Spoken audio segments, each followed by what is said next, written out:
ما تيجوا نحمد ربنا. نحمد ربنا على نعمة اليوم اللي بيعدي بسلام بدون مشاكل وبدون مصايب. نحمد ربنا على نعمة الصحة وعلى اننا ما بنصحاش على ألم او اجهزة متوصلة في جسمنا. نحمد ربنا على نعمة البيت والاكل والشرب وعلى اننا مستورين. نحمد ربنا على نعم كتير قوي مش واخدين بالنا منها، غرقانين فيها ومش عارفين قيمتها. الحمد لله إلى أن يبلغ الحمد منتهى.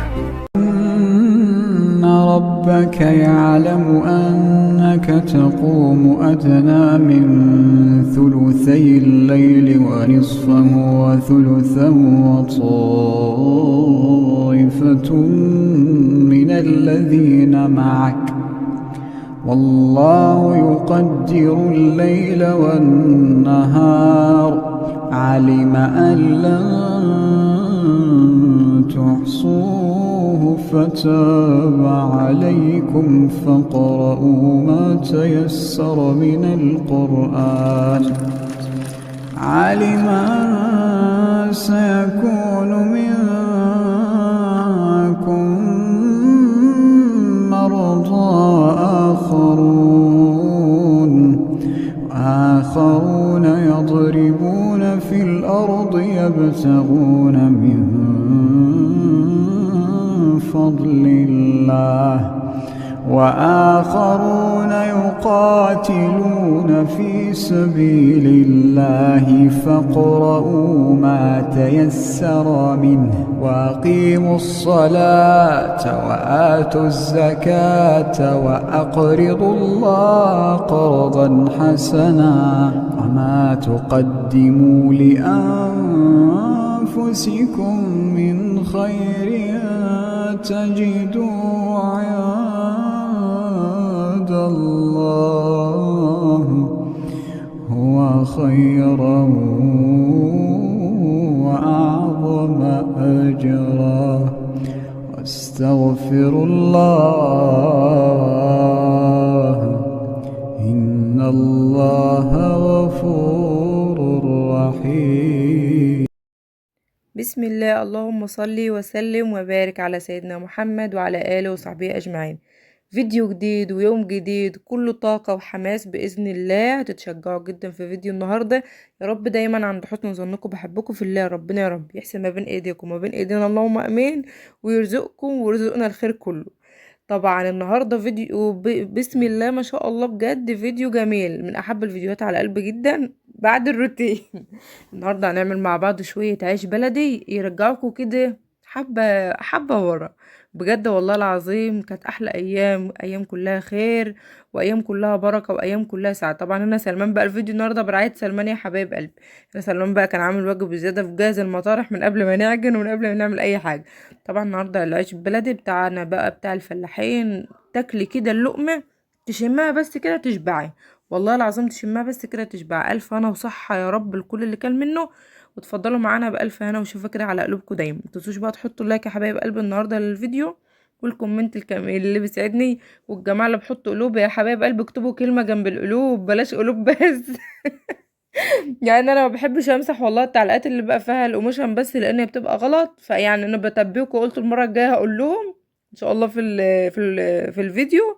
اكتبوا اذكروا الله، صلوا على رسول كتير في الكومنتات، بلاش قلوب، بلاش الحركات اللي بتحب تعملها دي. طبعا يعني والله العظيم انا عارفه انتوا بتحبوني، ربنا يا رب يخليكم ليا وما تحرمش منكم ابدا. احلى اخوات واحلى حبايب بجد والله العظيم. فمتنسوش بقى تحطوا اللايك والكومنت الجميل، ولو اول مره تشوفوا القناه بتاعتنا ما تنسوش تعملوا اشتراك وتفعيل الجرس عشان يوصلك كل جديد مننا. يا احلى اخوات وباذن الله احلى عيله. بجد متفائله بكم خير والله العظيم، ربنا يا رب يخليكم ليا واكبر بخاطركم. ما تنسوش بقى تدعوا لامي، ربنا يا رب يشفى اللهم امين، ويشفي امهاتكم وبارك فيهم جميعا، وارحم كل ام متوفيه اللهم امين. طبعا هي كانت عايزه اقول لكم ان هي كان نفسها تاكل العيش ده من زمان، فهي برضك صحتها لسه على قدها برضو. فقلت ايه على الاقل كده بتساعد، رب كده يخليها ليا. وقلت لواحده صاحبتي كده تيجي تساعدنا ما تحرمش منها ابدا. فالحمد لله ما تاخرتش والله، والحمد لله اليوم عدى على خير كده. طبعا هي بتعمل بالمنخل، المنخل ده منخل ناعم كده، بننخل بالدقيق علشان خاطر يطلع بقى اي حاجه كده معانا في الدقيق اللي هو الرده، بيبقى فيه بواقي كده، فبنشيلها عشان يبقى معانا حته عجينه ناعمه كده وحلو. طبعا زي ما قلت لكم العيش البلدي دي يعني اللقمه منه والله العظيم تساوي كنوز. طبعا احنا اليومين دول اترقينا خالص، احنا كلنا اترقينا مش انتوا بس ولا انا بس. اتكلنا بقى على العيش الفران ونسينا خالص قلت الخبيز دي. هنا بقى امي كانت بتقول لكم الفرق بين دي ودي، دي القمح ودي دي الذره. طبعا بنبقى نحط كده شويه دقيق ذره علشان يخلوا معانا كده اللقمه كده سهله. فاول عجنه كنت عايزه اقول لكم ان ده اول خبزه، اول عجنه من الدقيق، فاحنا كنا لسه مش عارفين نحط لها دقيق ذره بالظبط قد ايه. فهي حطت كده حبه، والحمد لله يعني ايه العجنه عدت على خير يعني. هنا بقى خدناه ونزلنا تحت عشان نعرف نعجنه بقى. ودي خميره بيره كده بنعجن العيش البلدي بالخميره البيره. قليل قليل خالص اما حد يحط فيه فوري. هو المعتاد خالص في العيش البلدي ده اللي هو الخميره البيره. طبعا هي اصح كتير من الفوريه يعني، فاحنا على طول بنستخدمها. حبه سكر كده معانا بندوبها في شويه ميه، واحنا بنعجن بميه من الحنفيه خالص. احنا طول فتره الصيف بنعجن بميه فتره اللي هي من الحنفية. في الشتاء بنعجن بمية دافية علشان خاطر بقى العجينة تخمر معانا بسرعة وتتنشط كده، لان انتوا عارفين بقى الجو بقى ساقعة وكده، والخميرة ما بتتفعلش في الشتاء قد كده. وطبعا بنخلص عجن فيه وبنحط عليه بقى ايه، في الصيف بنحط عليه قماشة مبلولة، وفي الشتاء بنحط عليه قماشة مبلولة برضو وحاجة كده تقيلة تدفي معانا بقى العجين. طبعا هتقولوا لي مقدار المية قد ايه، طب بتحط ازاي، طب بتعملي ازاي؟ هقول لكم هو دي العيش البركة، دي العيش اللي بيتعمل بالبركه. لو انت يا دوبك بس هتحصلي شفت ما شاء الله اللهم بارك عجينه معانا يعني ما بتلزقش، عجينه طريه مش سايبه قوي ولا جامده قوي. وانت اهي شايفين ما شاء الله اللهم بارك. هو ده ما يعني بالبركه كده، احنا بنعجنه كده بالبركه وبنحطه بالبركه. فربنا يا رب يجعل ما بين ايديكم كده يا حبايب قلب الخير والبركه دايما في بيوتكم، ويجعلكم دايما عامرين كده بالصحه وبالستر وبراحه البال يا رب، اللهم امين. لينا ولكم المسلمين اجمعين.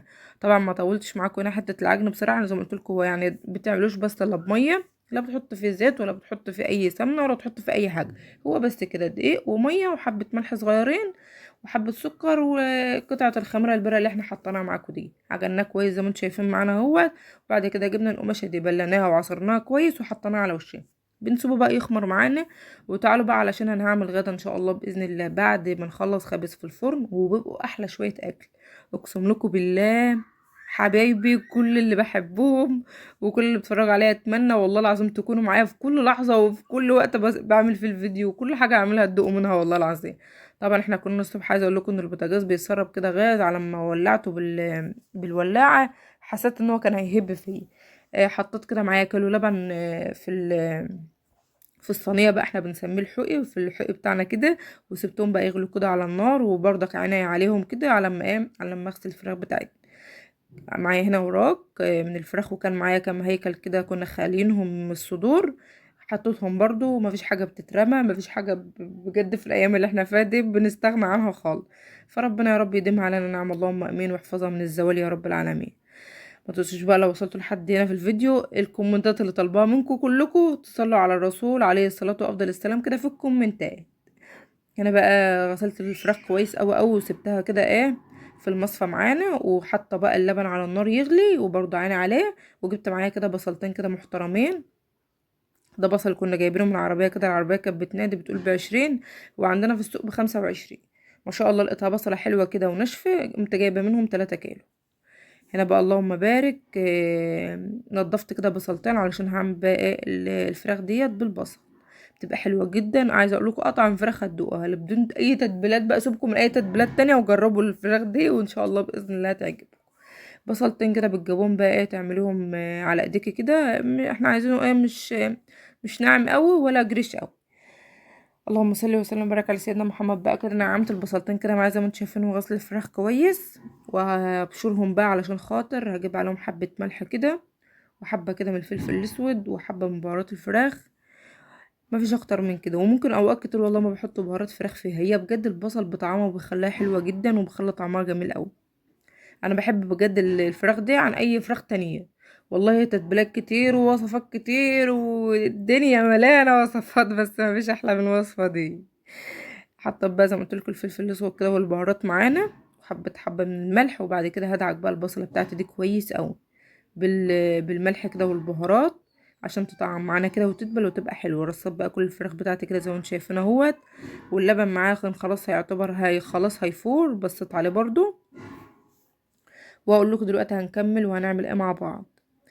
اللهم صل وسلم وبارك على سيدنا محمد. رحت جبت معلقه كده من السمنه او معلقه من الزبده المتوفر بقى عندك، لو ما فيش حط حبه من الزيت وخلاص ما فيش مشكله. وهجيب بقى كوبايه كده من الميه احطها على التتبيله الخضراء بتاعتنا ديت البصل، وهركنهم بقى على جنب واسيبهم لحد ما ربنا ييسر كده ونخلص، ونبقى نحطهم بقى ايه في الفرن. خلاص اللبن غلي معايا وطفيت عليه، مش هحط الرز وهو لسه سخن معانا، هسيبه يهدى وهحط بقى مقدار الرز بتاعي وهسيبه برضو واركنه على جنب. هنا بقى كان الحمد لله العجين كان خمر معانا وبقى زي الفل. خدنا بقى وطلعنا على السطح تاني، عايزه اقول لكم من السطح لتحت يعني بصوا لخبطه في لخبطه الحمد لله. بس يعني انا بحبه لان السلم بتاعنا ضيق، ما بعرفش اطلع بالصينيه دي، الصينيه دي كبيره، فباخده كده ونرجع نقرصه تاني فوق. بتقرصيه بشكله يعني كور كده زي ما انتم شايفين اهوت، علشان خاطر بقى ايه نخبزه مع بعض كده ان شاء الله باذن الله. بنعمل ايه في الدقيق ده دقيق ذره، يعني ما بتعملوش بدقيق بقمح، بتقرصيه بدقيق ذره. طبعا احنا خبزنا معاكم كتير، بس انا حبيت المره دي ان انا اعمل الفيديو بالتسجيل بصوت انا، واحنا كنا متكلمين فيه، بس لما لقيته طويل ما شاء الله ساعه، يعني انا عملته تلت ساعه من ساعه. وقلت كده اما اتكلم على برضه بالتفصيل، لو حبايب قلبي حبوا يستفسروا على اي حاجه ان شاء الله اقولها لهم كده ايه في الفيديو، وناس كتير هتسال يعني.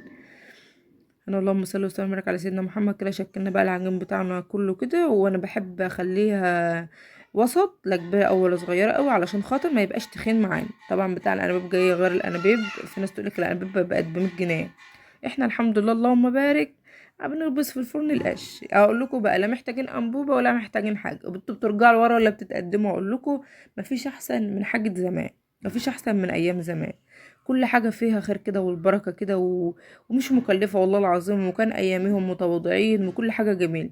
أبويا يقعد يقول لي الأيام دي هترجع تاني، والله العظيم الأيام دي هترجع تاني، بخت ترجع تاني والله العظيم، وأيام البركة ترجع. إيه يعني لما نعمل في الفرن، وإيه يعني لما نرجع لكل الطرق بتاع زمان كلها، هتبقى كلها أيام مليانة بركة وخير. طبعا أنا حطيت بقى الطبلية وحطيت المكنة كده زي ما انتم شايفين اهو، دي المكنة اللي هشد عليها العيش. وهنا بقى بنخل شوية الردة بتوعنا. هنا للأسف المنخل بتاعنا ده مقطوع، عايزين نجيب واحد جديد بإذن الله، نجيب واحد من السوق. احنا مكانش عندنا منخل السلك اللي هو الناعم ده جبناه، وإن شاء الله بإذن الله نجيب واحد برضو للدور، لأن احنا الفترة الجاية أم عمالة تقول احنا هنخبز مش هنستغنى عن العيش، وبإذن الله يا ربنا يعيننا كده ويقوينا، وإن شاء الله نخبز على طول. أنا مستنية بقى تشجيعك يا حبايب قلبي من الفيديوهات اللي زي ده عشان أكتر لكم منه. طبعا هنا بقى ربطت المكنه دي كانت بعافيه شويه، ويومها برضو بهدلت العيش جامد. ان شاء الله باذن الله نصلحها برضو ونظبط كده الدنيا. اللهم صل وسلم وبارك على سيدنا محمد. برضو امي كانت قاعده قدام الفرن، كنا جايبين بقى شويه قش كده وبنخبز بقى بالقش اللي هو بتاع الرز، وحبه بقى كده من الخشب وحبه قلاويح، والدنيا تمام وزي الفل والحمد لله نعمه بفضل. انا كنت بقول لسلمان اقعد جنبي. هنا بقى الحته العجينه اللي انا عماله ادحرجها دي بنضف بقى المكنه كانت مركونه بقالها فتره، هنضفها بقى مش هنضفها بقماش، حته عجين كده وامسكي بقى المكنه بتاعتك مساحيه. اتعلمت الحته دي من عمتي، ربنا يا رب يديها الصحه، اتعلمت منها الحته دي. لقيتها مره مسكت قدامي كده حته عجينه وتقول لي ما تنضفيش بقماش، حته عجين كده امسكي امسحي بيها وهتلاقيها معاكي زي الفل. هنا بقى جبت الطرصات بتاعتي اهوت بقى، وبدات الحمد لله افرد في العيش، على ما كانت ايه زي ما قلت لكم، كنت قايله لواحده صاحبتي كده تيجي تخبز معانا، وهي كانت جت يعني ان شاء الله. طبعا هنا هفرده بقى كده فردة صغيرة كده بالفردة اللي هي العجلة ديت، وبعد كده بقى ايه هاخده بقى احطه في المكنة وافرده الوقت زي ما انتم شايفين على على المطرحة بتاعتنا. الواحد نفسه يخبز العيش اللي هو بيتفرد على المطرحة اللي هي المدورة دي، برضو هو بيتعمل بنفس الدقيق برضو القمح، بس احنا عمرنا يعني احنا هنا في المنصورة ده العيش المعتاد عندنا، انما في الشرقية بقى والحتت التانية دي هما بيعملوا العيش اللي هو بيبقى على المطرحة المدورة دي. عمالة اقول لهم ياما يعني تعالى مرة اما نعمله، تقول لي هو المشكلة مش في رحة وان انت تفرديه، والمشكلة ان احنا هنعمله سايب ازاي. فهي لسه بنتشار في الموضوع ده والله، وعايزين نعمله برضو. يعني بقول لها ما شاء الله الفيديوهات ماليه اليوتيوب، يعني نشوف اخواتنا كده بيعملوا ايه ونعمل زيهم. فباذن الله لو لقيت تشجيع حلو على الفيديو ده ان شاء الله نعمل العيش اللي هو بيطرح على المطرحه اللي هي المدوره دي، والله اشتريها لعيونكم ونعمل باذن الله. انا نفسي اعمله، يعني الواحد يعني بشوف الفيديوهات دي بجد ببقى مبسوط منه. هنا بكمل اهو زي ما انتم شايفين، والحمد لله كانت جت بالسلامه بقى، خلاص بدات تعمل معايا. وعايزه اقول لكم ان الفرن بهدل امي يومها بجد، بقى له فتره كبيره ما ولعش، ويوم الخميس ده بيبقى من ناحيه لوحده، فكان مبهدل الدنيا دخان كده زي ما انتم شايفين معايا. انا بقى اهوت بفرد على المكنه. اللهم بارك، رب يديم علينا كده نعمه، اللهم امين، واحفظها من الزوال، ويجعل دايما عندكم كده يا حبايب قلب الخير دايما. المره الجايه بقول لكم بقى ان شاء الله تيجوا تساعدوني لما نيجي نغفل. حبايبي اللي بيحبوني بقى ايه يعني، يبقوا ابيت عليهم كده يبقوا يجوا يعملوا معانا. زي ما قلت لك يومها بجد المكنه ما كانتش مظبوطه، وطلعت عيني حرفيا اقسم بالله على ما شدت شويه العيش دول وخلصت. يلا الحمد لله. كل حاجه في البيت والله العظيم يا حبايب قلب خير وبركه كده، والواحد بيبقى مبسوط لما يكون البيت كده موجود في كل حاجه، وبجد يعني هو ست البيت دي اللي مطلوب منها فعلا هي تلب كل احتياجاتها. عايزه اقول لكم ان كنت بفرد بقى العيش كده زي ما انتم شايفين هنا تاني، ليه؟ لان الفرن كان بصوا مبهدلها. قالت لي اركني بس كده شويه، اصبري على ما اظبط كده الدنيا، لان كنت خبزنا شويه وكان هيتبهدل مننا بصراحه. والواحد بيبقى يطول باله كده. انا كنت بقول لها نقول الاستند كده عشان اقفل. خبزنا بقى شويه كده زي ما انتم شايفين اهوت، وبعد كده بقى ايه قلت اما انقل لكم الكاميرا كده عليها وهي بتحط في الفرن. والفرن دي بركه بركه بركه بركه والله العظيم. الحمد لله يا رب على نعمك التي لا تعد ولا تحصى. بجد شكر ربنا كده في كل وقت وكل اذان، احنا احسن من غيرنا اقسم بالله. ربنا يا رب كده ينصر اخواتنا، اللهم امين. في فلسطين بجد الواحد بيبقى حزين جدا والله العظيم لما بتفرج على اي فيديو، والله العظيم يخصهم. احنا اخوات واحنا مسلمين كلنا، فربنا يا رب يكون في عونهم يا رب وينصرهم، اللهم امين. فبقول لكم كل حاجه في البيت كده والله العظيم نعمه وفضل من عند ربنا. هنا بقى ايه ما شاء الله شايفين العيش طالع. يا سلام بقى على ريحه العيش ده، ويا سلام على الخير بقى لما يكون موجود في العيش بقى في البيت. امي هنا ما شاء الله عليها، انا ما بق- يعني ما بعرفش اقعد بصراحه قدام الفرن القش، ما اكدبش عليكم. فيا ربنا يا رب يديها الصحه كده اللهم امين. ما شاء الله عليها مطلعه، بصوا العيش بصوا بلالين، اقسم بالله بلالين. شايفين اللهم بارك حاجه كده زي العسل. كل واحد شاطر في مهنته، وكل واحد استاذ في الحاجه اللي بيعرف فيها. فيعني انا ما اقدرش اقول لكم ان انا الشاطر واقعد قدام الفرن، انا اشد اخبز اعجن معاها اعمل. الحمد لله بكره نتعلم برضو الحته ديت، ونعمل برضو ايه باذن الله، ونبقى احسن واحسن يعني. انا بقى زي ما قلت لكم هي كانت بتعمل بقش بتاع الذره. وكان عندنا حبه وقيت كده اللي هو جنبنا عم احمد ربنا يا رب يدي الصحه كده، بيبقى يعمل جريد اللي هي القفصه والحاجات ده، برضو بنبقى نجيب شويه كده وخبزنا بيهم يوم. بس هي يعني عايزه اقول لكم ان هو في الخبيز بتاع الفرن القش دي لا يعلى على الخشب. الخشب هو اللي بيصبر في الفرن وبيديك نار، انما هو مشكله القش بتاع الرز ده ان هو بيتطفى بسرعه وما بيصبرش كويس كده في الفرن كده. هو يعمل بس تراب احمر كتير، انما ما بيصبرش زي الخشب، وبيحمل البوتاجاز بقول البوتاجاز الفرن وكده. هنا بقى كان خلاص دول يعتبر اخر حاجه كده معانا في العيش. كنت بقى نزلت جبت لها اللحوق بتاع المعمر احنا بنسميه كده، وكنت نزلت جبت الصينيه بتاعه الفراخ علشان على طول كده والفرن حامي نحط على طول فيه. شايفين اللهم بارك شويه عيش زي العسل. اتفضلوا معانا بألف هنا وشفا. ما شاء الله حاجه كده تفتح النفس، اه والله العظيم. وانا كنت بقول لكم شايفين اهو ده اخر حاجه خلاص. ونزلت بقى جبت لها الحاجه، هي هترص بقى ايه الفراخ كده على الظهر تاني علشان خاطر تصبر معانا، لان الفرن بيبقى حامي جدا ورا الخبيه. فنحذر كده برضو احنا بنغطي الحاجه ما بنسيبهاش مكشوفه عشان ما تتحرقش مننا بسرعه وتتبهدل مننا. كده حطيت اهي صينيه الفراخ، وقطعه الزبده او قطعه السمن دي بتخليها لها طعم تاني وريحه تانية برضو. وانا ما كنتش حطيت اي سمنه ولا اي حاجه في المعمر. انا قلت اول مره اجربه. انا ببقى اشوف الفيديوهات بصراحه بيعملوه كده باللبن والرز بس، وما شاء الله بيطلع وشه احمر وجميل. قلت انا هجرب الحته دي اشوف هو بيحمر ازاي. بس هو ما بيحمرش في حاله لما يكون انت عاملاه بلبن كامل الدسم اللي هو الجمون. انما اللبن البقري بيبقى خفيف، فبتهيألي مش هيحمر برضو وشه لما تحط فيه قدام اللي هو السمنه وكده. انا بقى الحمد لله كنا خلصنا العيش وخلاص. قلت بقى ايه احنا بنبقى نعبيه في اكياس كده عشان نحطه في الفريزر. اللهم بارك. عبيته بقى كده وخلصت، وامي كانت قاعده قدام الفرن برضو لسه ما كانتش قامت علشان خاطر لسه متابعه بقى الاكل اللي احنا حاطينه ده. فانا ببقى استغل كده يومها احنا بنبقى يعني نخبز ونبقى نعمل الاكل. مش لازم يعني يكون فراخ وكده لا، بس لازم نعمل صينيه معمر. هي بقى حاجه بقت لازم ادمان كده ان احنا هي بتبقى لها طعم تاني. وبقول لكم الفرن بيبقى حامي فبطلع احلى شويه اكل. هنا بقى دي طبق اللي كان في الزبدة والسمنة وحبة كده من الزيت، وانا قلت كان هشوف هو هيحمر وشه من غير اي حاجة الاول ولا لا. وعايزه اقول لكم ان انا ما كنتش مصدقه ان هو محمر وشه من غير سمن. كنت بقعد اقول هما بيعملوه ازاي اصلا، هو بيحمر وشه ازاي كده من غير سمن؟ بس هو بيدخل بقى على فرن حامي، وبقول لكم اللبن بيبقى كامل الدسم، فهو ده اللي بيخلي وشه يحمر كمان. هنا بقى العيش معانا كنت بعبيه شويه اللي كانوا على الوش دول كانوا تراي، والباقي للاسف كان ناشف. هي مش مشكله، هما بتحب العيش الناشف. والحمد لله عدت خلاص. اصلا الفيديو ده معايا بقاله اكتر من 20 يوم ولا دخل في الشهر اهو. كان خلاص بقى المغربية كانت دخلت علينا، وهنا كده المعمر كان نشف معانا، وبرضه كانت بتبص على الفراخ. وهو خلاص يعني اما ينشف كده تقوم حاطه، كنت مسيحه بقى السمنه والزبده كده على اول الفرن، بس فتحات بس بسيطه كده معاكي بالمعلقه، وبعد كده بقى احط بقى ايه الايدام بتاعك كده زي ما انت شايف. ما شاء الله اللهم بارك، كان احلى شويه اكل واحلى شويه عيش. يا رب دايما الفيديو بتاع النهارده يكون عجبكم دايما، ويكون عند حسن ظنكم. شايفين ما شاء الله اللهم بارك، مفلفل وشويه رز زي العسل. يا رب عند حسن ظنكم يا حبايب قلبي، وما تنسوش بقى تشجعونا بالكومنت الجميل. والفراخ كانت برضو اللهم بارك كانت زي الفل. استنوا بقى في فيديوهات جايه كتير ان شاء الله. وبألف انا وشفا لكل اللي كان من الاكل. دايما عند حسن ظنكم، بحبكم في الله. واستنوني ان شاء الله على خير، واشوفكم على خير ومع الف سلامه.